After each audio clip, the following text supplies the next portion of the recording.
नमस्कार, मैं हूं आस्था और आप देख रहे हैं बातें यूपी की। आज इस बुलेटिन में बात करेंगे पीएम मोदी की शपथ के बाद पहले दौरे की तैयारियों की। यूपीएससी सीएसई प्रीलिम्स परीक्षा 2024 के एडमिट कार्ड कैसे कर सकते हैं डाउनलोड, अखिलेश यादव कहां से देने जा रहे हैं इस्तीफा और अंत में बात करेंगे लखनऊ एयरपोर्ट पर क्या हुए हैं बदलाव जिन्हें जानना आपके लिए हो सकता है जरूरी। इसके अलावा प्रदेश की और भी कई खबरों से आपको करवाएंगे रूबरू। तो चलिए शुरुआत करते हैं पहली खबर से। प्रधानमंत्री नरेंद्र मोदी 9 और 10 जून को तीसरी बार देश के प्रधानमंत्री पद की शपथ ले सकते हैं। शपथ के बाद पीएम मोदी के पहले दौरे की तैयारियां भी शुरू हो गई हैं। पीएम मोदी सबसे पहले अपने संसदीय क्षेत्र वाराणसी जाएंगे। यहां काशी की जनता का आभार जताने के साथ ही बाबा विश्वनाथ के दरबार में माथा टेकेंगे। माना जा रहा है कि पीएम मोदी 10 जून को विशेष विमान से वाराणसी पहुंचने वाले हैं। संघ लोक सेवा आयोग ने यूपीएससी सिविल सेवा प्रीलिम्स परीक्षा का एडमिट कार्ड जारी कर दिया है। जो भी उम्मीदवार यूपीएससी सिविल सेवा प्रीलिम्स की इस परीक्षा के लिए शामिल होने वाले हैं वे यूपीएससी की आधिकारिक वेबसाइट upsc.gov.in पर जाकर अपना एडमिट कार्ड डाउनलोड कर सकते हैं। सिविल सेवा प्रीलिम्स की परीक्षा 2024 को देश भर में विभिन्न परीक्षा केंद्रों पर आयोजित की जाएगी। यूपीएससी सिविल सेवा 2024 परीक्षा के माध्यम से केंद्र सरकार की सेवाओं और विभागों में 1056 पदों पर बहाली की जाएगी। इसमें भारतीय प्रशासनिक सेवा, भारतीय पुलिस सेवा और भारतीय विदेश सेवा शामिल है। हाल ही में हुए लोकसभा चुनाव में सपा राष्ट्रीय अध्यक्ष ने कन्नौज लोकसभा सीट से जीत हासिल की है। अखिलेश की जीत के साथ ही समाजवादी पार्टी ने इस बार लोकसभा चुनाव में बेहतर प्रदर्शन किया है। सपा देश की तीसरी सबसे बड़ी पार्टी के रूप में सामने आई है। परिणामों से सपा हाईकमान भी उत्साहित है। संसद में सपा सांसदों की संख्या अधिक होने के कारण पार्टी नेता कयास लगा रहे हैं कि अखिलेश यादव दिल्ली की राजनीति करें, वह संसद में पार्टी सांसदों का प्रतिनिधित्व करें। इन्हीं कयासों के बल पर पार्टी नेता संभावना जता रहे हैं कि सपा राष्ट्रीय अध्यक्ष विधानसभा की सदस्यता से इस्तीफा दे सकते हैं। अगर ऐसा होता है तो करहल विधानसभा सीट पर उपचुनाव होना तय है। मुरादाबाद में विश्वविद्यालय बनाने का काम जल्द शुरू होगा। इसके लिए जमीन विश्वविद्यालय के नाम पर कर दी गई है।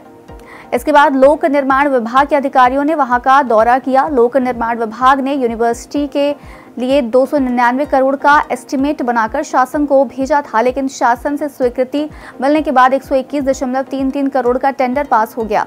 लोक निर्माण विभाग के अभियंताओं का कहना है कि डिजाइन और अन्य कार्यों को जोड़ने पर फिलहाल लागत 169.58 करोड़ आ रही है। यूनिवर्सिटी निर्माण की जिम्मेदारी लोक निर्माण विभाग के नियोजन विभाग के पास है। इस मामले में एमडीए, वन विभाग, प्रदूषण अग्निशमन विभाग से अनापत्ति प्रमाण पत्र लिया गया है, लेकिन वन विभाग की अनापत्ति बाकी है। प्रदेश भर के 554 राजकीय इंटर कॉलेजों में प्रिंसिपल के पद खाली हैं। इन पदों को भरने के लिए शासन स्तर से पहल नहीं की जा रही है। इसमें से अधिकतर पद पदोन्नति से भरे जाने हैं, लेकिन उसके लिए करीब 8 वर्ष से डिपार्टमेंटल प्रमोशन कमेटी यानी डीपीसी की बैठक नहीं हुई है। ऐसे में इन विद्यालयों में शिक्षण व्यवस्था बेपटरी है और प्रभारी के भरोसे प्रशासनिक कार्य संचालित किए जा रहे हैं।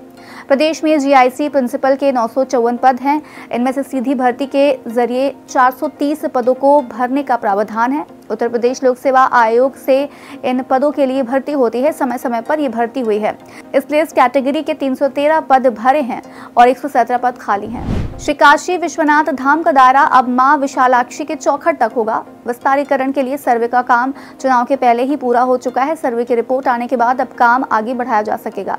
वहीं मां विशालाक्षी मंदिर के महंत ने भी इस योजना के लिए अपनी सहमति दे दी है।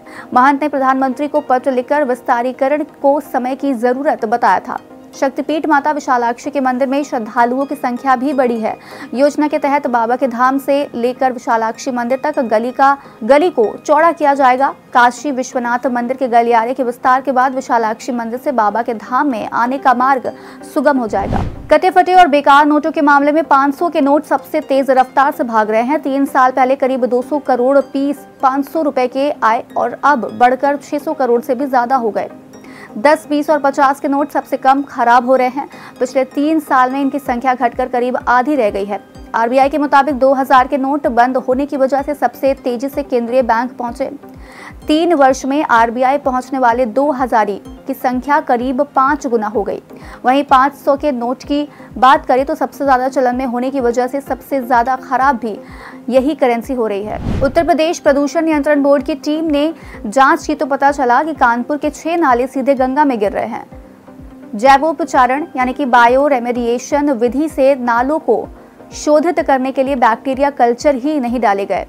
यही बैक्टीरिया गंदगी को खाते हैं। इस लापरवाही पर यूपीपीसीबी ने नगर आयुक्त को नोटिस दिया है। साथ ही प्रति माह प्रति नाले के हिसाब से 5-5 लाख रुपए जुर्माना लगाने की लखनऊ मुख्यालय से संस्तुति भी की है। नगर निगम उन 6 नालों का गंदा पानी बायो रेमेडिएशन विधि से शोधित करता है जो अभी तक टैप नहीं किए गए हैं और इनका पानी सीवेज ट्रीटमेंट प्लांटों में नहीं पहुंचता है। आगरा में 10 साल में 400 करोड़ की नकली दवाएं बरामद हो चुकी हैं। कैंसर की दवाओं के साथ ही किडनी, हृदय रोग, डायबिटीज, हड्डी रोग, खांसी और बुखार तक की नकली दवाएं यहां मिल चुकी हैं।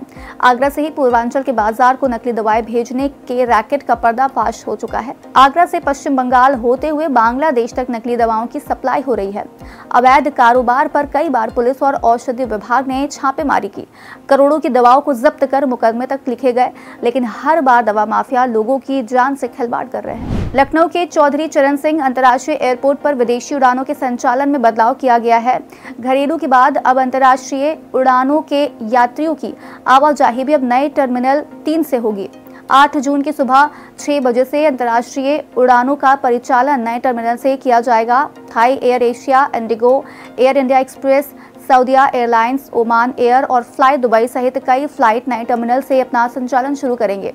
इसके पूर्व 31 मार्च को घरेलू उड़ानों के लिए नए टर्मिनल 3 से परिचालन शुरू किया गया था। अभी तक अंतर्राष्ट्रीय उड़ानों का परिचालन पुराने टर्मिनल 1 से ही किया जा रहा है। आज का यूपी में फिलहाल इतना ही। अपने शहर की बड़ी खबरों का अपडेट पाने के लिए बने रहिए हमारे साथ और देखते रहिए बातें यूपी की।